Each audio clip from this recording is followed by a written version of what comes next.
আল্লাহ তুমি সবাই হও। সরি, আমরা অভিজ্ঞতা সম্পন্ন কাউকে চাচ্ছি না। কি হয়েছে, মন খারাপ?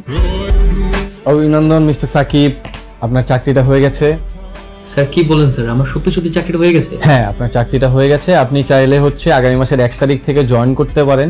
জয়েনিং এর পরে আমরা 3 মাস আপনার থেকে সময় নিব, 3 মাস ইন্টার্নশিপের সময় নিব, আমরা দেখব আপনাকে। তারপর থেকে আপনার একটা ফিক্সড অ্যামাউন্ট স্যালারি ধরা হবে। আপনার স্যালারি হবে 12,000 টাকা।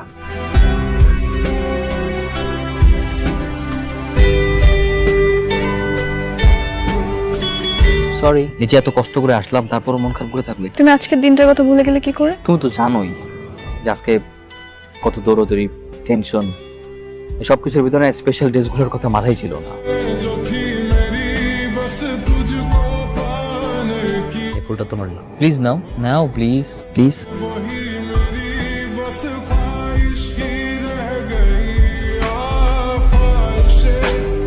এই মুখটায় এত মায়া যে বেশিক্ষণ রাগ করে থাকতেও পারে না। কি হয়েছে, দাঁড়ায় আসছো কেন? চলো। কোয়াইট এক্সপেন্সিভ রেস্টুরেন্ট, আমার তো। কি সমস্যা?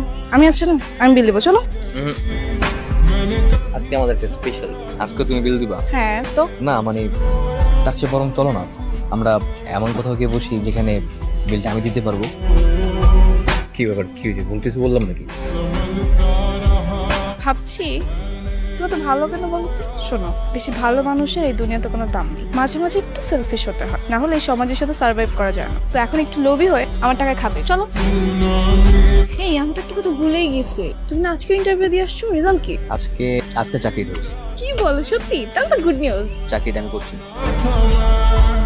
কি বল, তুমি এতদিন ধরে এত কষ্ট করলে চাকরির জন্য, এখন কেন চাকরি করবো না? দেখো আরোহী, তুমি তো জানো যে আমি 2টা টিউশনি করে 10,000 টাকা ইনকাম করি। তারা আমাকে 12,000 টাকা স্যালারি অফার করে। ওই 12,000 টাকা স্যালারি নিয়ে ঢাকা শহরে তো মিনিমাম সার্ভাইভটুকু করা যাবে না। তার চেয়ে বরং আমি যদি আরেকটা টিউশনি করি, আমি আরো ভালোভাবে থাকতে পারবো। এদের তো বেশি দিন নাই, তুই বাড়ি আবি কবে?